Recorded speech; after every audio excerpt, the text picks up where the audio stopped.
Con la periodista y escritora Anabel Hernández. Qué gusto, Anabel, gusto saludarte y tenerte aquí en Proyecto Puente para que nos ayudes a interpretar lo que estamos viviendo con la detención de Salvador Cienfuegos. Ya nos diseccionaba ahorita hace unos momentos Dolia Esteves lo que se está enfrentando allá en Los Ángeles, los 4 cargos, pero tu visión es que estamos frente a un maxi proceso sobre México y el narco, porque Salvador Cienfuegos llegará a la misma corte donde fue sentenciado Joaquín Guzmán Loera y ahora son procesados pues tanto Genaro García Luna y sus colaboradores cercanos. ¿Qué significa todo esto, Anabel? Buenos días. ¿Qué tal? Buenos días al auditorio. Pues es así. Realmente uno tiene que ver con una visión mucho más amplia esta suma de casos, porque ya no podemos hablar de un caso aislado, sino una suma de casos, un conjunto de casos que evidentemente dan la perspectiva que tiene la Corte de Distrito Este de Nueva York de la narcopolítica y el narcoestado mexicano. Realmente es prácticamente una especie de facto, un maxi proceso a este narcoestado mexicano que por desgracia no es capaz de sanearse a sí mismo. Realmente, por un lado, escuchamos al presidente de la República que dice, pues casi en tono, pues no sé cómo interpretarlo, ¿no? Sí, casi festivo o como de lección de miren lo que sucedía antes en el liberalismo y esos son cuando había los tiempos de degradación, etcétera, etcétera, ¿no? Y el tema es que el presidente de la República me parece que no está viendo que estas detenciones que no ocurrieron hace 3 años, que no ocurrieron hace 4 años, están ocurriendo ahora cuando se supone que es su gobierno, su administración, el aparato de justicia mexicano, el que primero debería estar interesado en procesar estos casos, independientemente del gobierno americano. Hoy el presidente reiteró que no están investigando aquí a Salvador Cienfuegos, es decir, no hay nada abierto. Eso es una cosa grave. Ujú. Esa es una cosa grave y es justamente lo que yo abordo en mi colaboración de esta semana en la Deutsche Welle, que justamente eso es una grave falta del gobierno mexicano, que el presidente esté celebrando las detenciones que hace Estados Unidos de los corruptos, de los narcocorruptos. Me parece una cosa un poco de confesión de yo no soy capaz, menos mal que lo hacen los gringos, pero no puede ser así, porque debemos recordar al auditorio que Cienfuegos, Genaro García Luna y su equipo nefasto, y el propio Joaquín Guzmán Loera, están siendo juzgados en Estados Unidos por los delitos que atañen, que perjudican a los ciudadanos americanos. ¿Y qué hay de los delitos que atañen, que perjudican a los ciudadanos mexicanos? ¿Qué hay de esos miles de víctimas a causa de la corrupción de Genaro García Luna y de Salvador Cienfuegos, que protegieron a un cártel de las drogas, haciendo esta falsa guerra contra el narcotráfico, favoreciendo a unos, persiguiendo a otros, causando, exacerbando aún mayor la violencia? ¿Qué hay sobre ellos? ¿A ellos cuándo se les va a juzgar aquí? Y me parece que ese es un tema fundamental, porque es muy triste que solo los mexicanos podamos aspirar a la justicia en Estados Unidos, y por otra parte es todavía más dramático que personas involucradas con estos personajes que hoy están ahí acusados de gravísimos cargos en Estados Unidos, siguen en la función pública y en posiciones muy importantes, incluso de gobiernos emanados de los tiempos de la 4T, como es el tema de Omar García Harfuch en la Secretaría de Seguridad Ciudadana del Distrito Federal, que no pasó sus exámenes de confianza, que desde el 2012 debió haber sido expulsado de las áreas policíacas de este país, porque se descubrió a través de diversos exámenes, incluyendo el polígrafo, que no cumplía con el perfil, que hacía detenciones arbitrarias, que hacía cateos sin órdenes judiciales, que en la prueba del polígrafo, cuando se le preguntó, ¿mantienes compromisos con la delincuencia organizada?, se encontraron claros visos de mentiras durante 3 exámenes diversos. Un polígrafo que, de acuerdo a expertos, es una prueba que el 98% de confiabilidad, y que además, independientemente de cualquier cosa, las pruebas de controles de confianza, los exámenes de control de confianza, que están obligados a pasar todos y cada uno de los policías de este país, no solo de la Ciudad de México, no solo a nivel federal, de este país, cada uno de los policías que es responsable de proteger a los ciudadanos debe de pasar por estos exámenes de acuerdo a la Constitución mexicana. Y tenemos, por ejemplo, a un jefe de la policía en la Ciudad de México que formaba parte del grupo de Genaro García Luna y de Cárdenas Palomino, que reprobó los exámenes de confianza, pero como era protegido y del clan y afín a los intereses de Cárdenas Palomino, se le permitió, se le protegió. Ya los tenemos inserido en los tiempos de la llamada 4T, que dice el presidente que ya eso que pasaba en el pasado no sucede más. Pues no, no solo no hay justicia, sino que estos casos se siguen repitiendo impunemente. Oye, Anabel, ¿y hay hay una escalada en este sexenio, por ejemplo, de mandos cercanos a Cienfuegos que están en el ejército? Actualmente, por ejemplo, se ubicaba André Fullón, subsecretario de la Sedena, Agustín Radilla, oficial mayor de la Sedena, actualmente el jefe del Estado Mayor Romero Mendoza, a Gabriel García Rincón, inspector y contralor de la Sedena, José Luis Sánchez León, director de la industria militar. Es decir, que estaban con Peña, bueno, y que siguen todos estos nombres de acuerdo a la publicación nacional que se dio este fin de semana. No sé si lo ubiques o tengas otros nombres. ¿Sí se confirma la permanencia de todos estos que son mandos cercanos a Cienfuegos? Pues mira, no quisiera ser irresponsable porque yo en particular no he revisado esta información. Lo que te puedo narrar es cómo fue esta designación de Salvador Cienfuegos, que nos habla de qué tipo de ejército tiene México. Y alguna vez lo platicamos en diversas ocasiones, cómo este ejército, por desgracia, está penetrado por el crimen organizado, como están prácticamente todas las instituciones de nuestro país, todas las áreas de nuestro país, están penetradas por este tipo de organizaciones criminales, y el ejército no fue la excepción. Cuando en el 2012 yo publico mi libro México en Llamas, era noviembre de 2012, aún no terminaba el sexenio de Felipe Calderón, y uno de los capítulos justamente se llama Guerra en la Sedena, en la Secretaría de la Defensa Nacional, porque había una guerra intestina de todos aquellos que aspiraban a suceder a Guillermo Galván Galval, entonces secretario de la Defensa Nacional durante el gobierno de Felipe Calderón. Y tenemos, por ejemplo, que los que se estaban disputando esta secretaría de Metro, Gaitán Ochoa, Moisés García Ochoa, Luis Arturo Oliver Sen, estaba Salvador Cienfuegos, y estaba otro militar llamado Roberto Miranda, quien estuvo encargado del Sistema Mayor Presidencial en los tiempos de Ernesto Zedillo, y que es otro de los narcomilitares, de acuerdo al propio testimonio escrito de Vicente Zambada Niebla. Él mismo escribió en su diario, el cual publicó en el libro El Traidor, como Roberto Miranda lo recibió directamente en Los Pinos, le dijo que no se preocupaba, que le iba a resolver los problemas a su papá. ¿De cuál es el punto? Que sacando aparte a Moisés García Ochoa, que era, por decirlo de algún modo, el más limpio de todos, o el menos contaminado de todos, todos los demás se unieron al final, Demetrio Gaitán Ochoa, Salvador Cienfuegos, Roberto Miranda y Oliver Sen, para hacerle la guerra a Moisés García Ochoa, porque como quiera que sea, ellos podían unirse y entenderse entre ellos en sus intereses, y García Ochoa no correspondía a esos intereses. Incluso de acuerdo a la información que yo tuve acceso, incluso hubo amenazas muy fuertes, incluso se podría decir de muerte contra García Ochoa, para impedirle ser el secretario de Defensa Nacional. Al final, aunque Salvador Cienfuegos ya tenía señalamientos en la PGR de gente del cártel de los Beltrán Leiva, particularmente de Sergio Villarreal Barragán, alias El Grande, que en 2010, 2011 ya había declarado en la PGR como en Guerrero, en el Distrito Federal,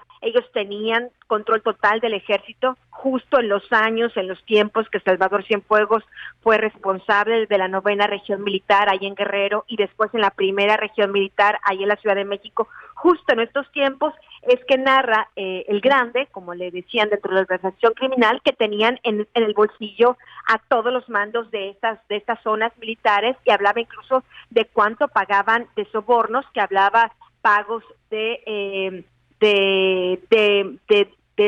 de 800,000 a $1,200,000. Es lo que pagaba el cártel de Sinaloa, los Beltrán Leiva, de sobornos a estos militares. Por supuesto se estaba refiriendo a, entre otros, a El Salvador Cienfuegos.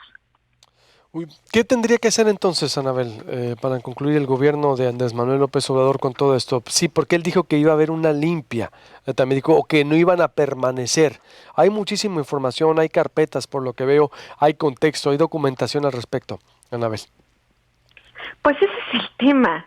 Si nos quedamos, es que el presidente de la República no ha entendido que este maxi proceso que de facto se está llevando a cabo en Nueva York exhibe la debilidad de su gobierno, exhibe la debilidad de las instituciones mexicanas, pero además no solo es una cacería, porque yo esto sí lo he escuchado por parte de funcionarios americanos de alto nivel, de que desde antes de la captura de García Luna, que venía un golpe fuerte sobre la mesa para exhibir, para combatir esta narcocorrupción que ha estado impune en México. Y veo que no estaban bromeando. Y cuando yo señalé que García Luna no iba a ser el último, pues no iba a ser el último. Y Salvador Cienfuegos tampoco, porque lo que todo apunta a que este maxi proceso de facto va a seguir escalando todavía a niveles más altos, y no solo del pasado, sino del presente, porque repito,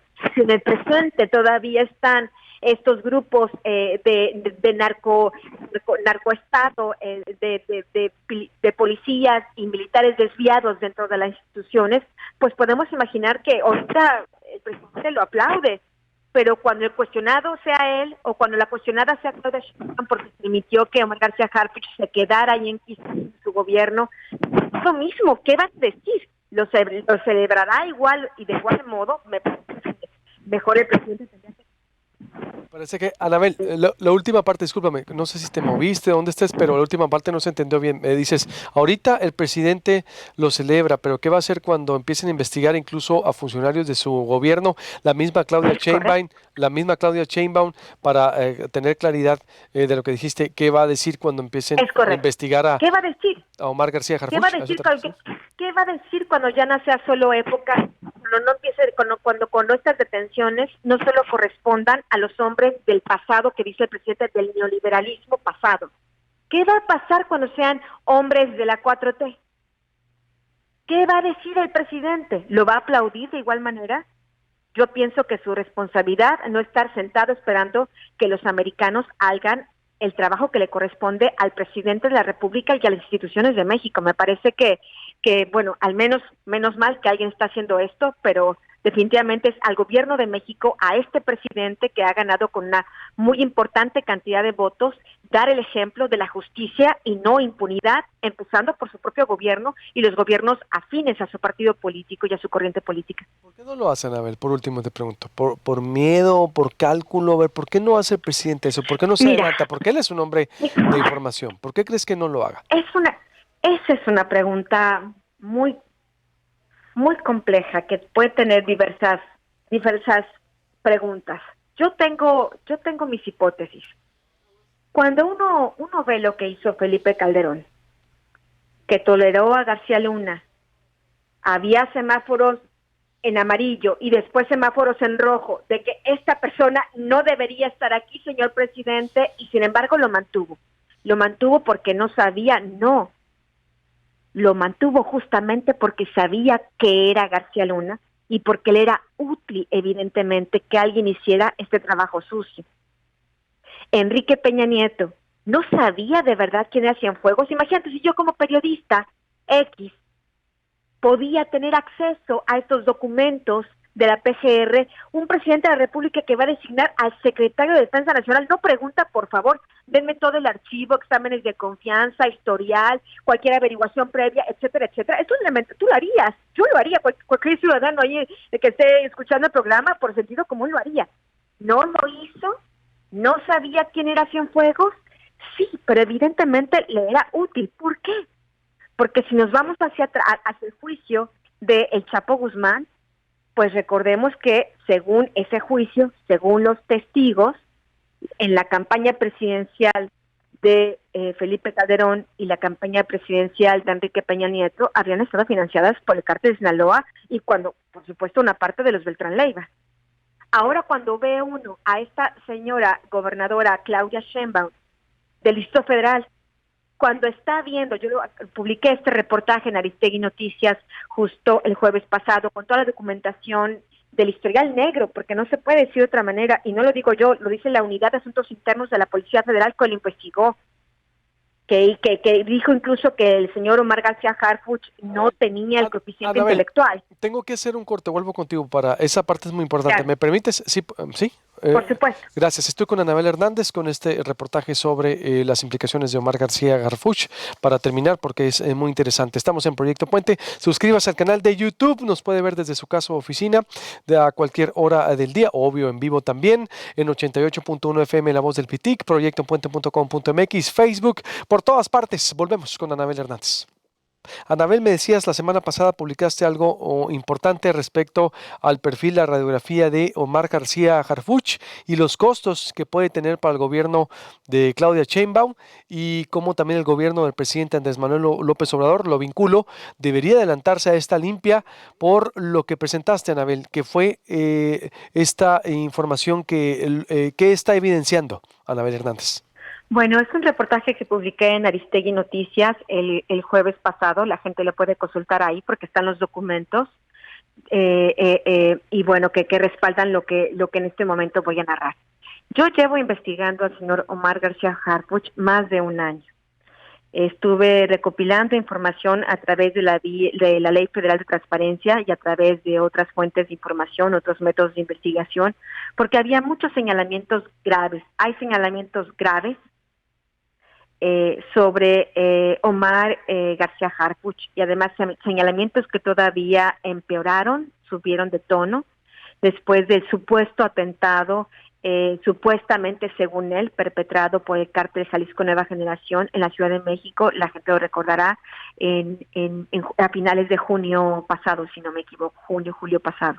Bueno, pues a raíz de todos estos señalamientos de que no es un policía apto, de que no es el policía que necesita la Ciudad de México, que por decirlo lo menos es la policía más importante a nivel estatal de México, tiene más de cerca de 80,000 elementos a su cargo. El señor Omar García Harfuch tiene que proteger a una población de 9 millones de habitantes, sin contar con toda la población flotante que viene del Estado de México y de otros estados a trabajar, a estudiar, por salud, por diversión, etcétera, etcétera.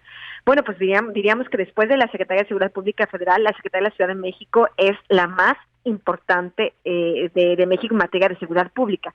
Bueno, pues de acuerdo a esta investigación, obtuve el expediente de la Unidad de Asuntos Internos, el expediente que termina con el número 5518/12, que es un expediente que le abren a este funcionario público cuando estaba en la Policía Federal. Él entra a la Policía Federal en 2008 sin ninguna preparación policíaca, sin ninguna experiencia en el tema y diría yo sin ninguna experiencia de prácticamente nada.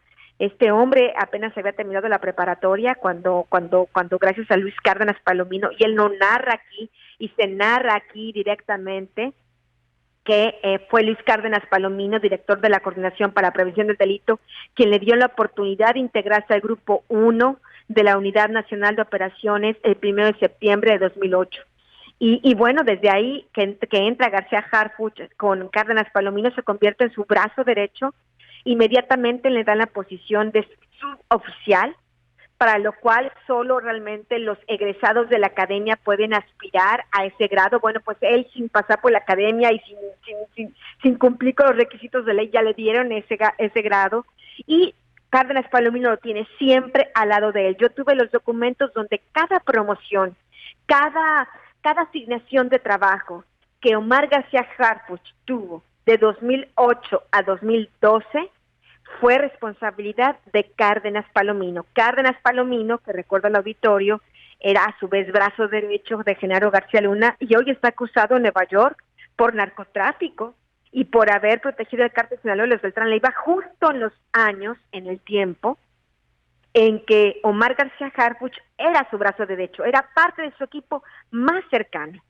Bueno, además en este expediente de la Unidad de Asuntos Internos se afirma que después de hacer una serie de valoraciones a Omar García Harfuch, que se refiere a el examen de control de confianza, que dice que es una valoración psicológica, poligráfica, valoración médica y toxicológica y entorno socioeconómico. Bueno, después de evaluar todas estas áreas y de hacer una larga entrevista al señor Omar García Harfuch, de acuerdo al reporte integral de evaluación, fechado en 2012, este policía no cumplía con el perfil. Y viene una serie de explicaciones de por qué la Unidad de Asuntos Internos pide la remoción de Omar García Harfuch, como correspondía a cualquier otro policía que no hubiera pasado los exámenes de control, porque que los exámenes de control es la única forma que hasta este momento el Sistema de Seguridad Pública Nacional tiene cómo evaluar si un policía es apto y es honesto para cuidar a los servidores, a los ciudadanos. No hay otro mecanismo y es una obligación de por la Constitución, de que se debe cumplir si quieres permanecer en la Policía Federal. De acuerdo a ese examen, no cumplió, de acuerdo a este documento, no cumplió, pues no solo por el tema del polígrafo, sino además pues porque no tenía la capacidad intelectual para hacerlo. Además, por ejemplo, dice, su rendimiento intelectual se encuentra ubicado en el rango inferior al término medio. Se refiere a Omar García Harfuch. Esto complica, abstraiga y comprenda la información que su entorno le brinda. Es por ello que se le dificulta organizar datos para llegar a una conclusión y resolución de problemas. Por tanto, requiere de ayuda de su equipo para efectuar una síntesis de las averiguaciones hechas y poder planear líneas de acción, porque él solo pues no le era posible. Dice, y cito textual, en la parte del polígrafo, se registraron reacciones significativas de falta de veracidad en la pregunta. En el último año, ¿mantienes compromisos con la delincuencia organizada? Cabe señalar que en sus evaluaciones con fecha 06 de octubre de 2011, sigo leyendo el documento, con motivo de permanencia, y 13 de enero de 2009 con motivo de ingreso, se registraron reacciones significativas de falta de veracidad en la misma área. Además, se detectó que registraron reacciones significativas de falta de veracidad en las áreas de, en el último año, ¿has consumido alguna droga ilegal? En el último año, ¿has cometido algún delito? Estamos hablando del que es el responsable del secretario de Seguridad Ciudadana de la Ciudad de México, que no solo era parte del equipo más cercano de Cárdenas Palomino, sino que además de cometía arbitrariedades como cateos sin orden judicial, detenciones arbitrarias, presentaba a los detenidos muchas horas después ante el Ministerio Público, además de haber reprobado sus exámenes de control de confianza, pues tiene este tema del polígrafo que es gravísimo. Híjola. Entonces, hay elementos ahí, entonces, Anabel, para que dices tú, se tiene que abrir un proceso de investigación a nivel Ciudad de México, a nivel federal, para conclusión con eso. Pues sí, un proceso de saber cómo hizo para quedarse. Porque de acuerdo al último documento que yo tengo, él debió ser expulsado en 2012, en un proceso que para el resto de los mortales pues, sucedía en 2 meses máximo y te ibas. ¿No ha dicho nada de esto Claudia Sheinbaum? ¿Sheinbaum no ha dicho nada de pues esto? Pues nada, ni una Ni sola palabra. Lo único que dijo indirectamente el viernes es que los exámenes de control de confianza en realidad no son muy importantes en la policía. Imagínate, que diga eso a los ciudadanos que hemos pagado millones de pesos durante los últimos 12 años, justamente para establecer que el gobierno estatales y el federal creen un sistema de control de confianza donde los policías cumplan. Ahora resulta que no, entonces que cada policía debe hacer lo que quiere. No importa que repruebes la prueba del polígrafo, y después el presidente se sorprende porque Genaro García Luna está ahí o por qué Cienfuegos ahora está detenido. Bueno, pues después que nadie se diga asustado cuando pasen más cosas respecto al señor Omar García Harfuch, ¿no? Pues va a quedar esta grabación para la historia, pero no para la historia, yo creo para el tiempo muy corto y estaremos en contacto. Muchas gracias, Anabel, como siempre. Un Estamos en fuerte contacto. abrazo. Igualmente, Anabel Gracias. Hasta Hernández, luego. la Hasta luego. escritora y periodista, con toda esta documentación que está dando a conocer y la investigación que ella publica. ¿Cómo la ve usted? Le recuerdo, suscríbase al canal de YouTube. Usted nos puede ver desde su oficina, desde su casa, en vivo o a lo largo del día en nuestra videografía que le subimos.